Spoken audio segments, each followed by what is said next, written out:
visų specialybių reikalingų specialybių sąrašas. Ir būtent tos vietos turėtų būti finansuojamos iš valstybės, o verslininkai turėtų įsipareigoti tos žmonės būtent įdarbinti. Ir tada gautųsi, kad jaunimo įdarbinimo problema būtų sprendžiama. Pasak Černiausko, apmokyti darbuotojai taip pat turėtų įsipareigoti dirbti verslininkams tam tikrą laiką. Aistė Almanaitė, Vidmantas Biržinis, Kęstutis Vaišvila, LNK žinios, Vilnius.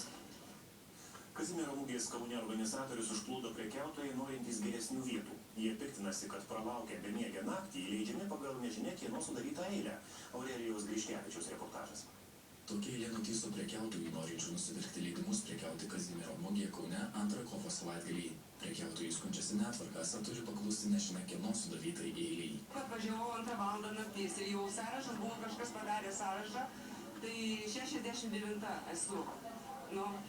Tai čia tokia tvarka turi būti, aš suprantu, kad būtų gyva eilė, bet ne tai, kas prisirašė, vieni prie kitus susiskambinus registravo, mes kitur neaiškavai ir laukiam atsisėdę.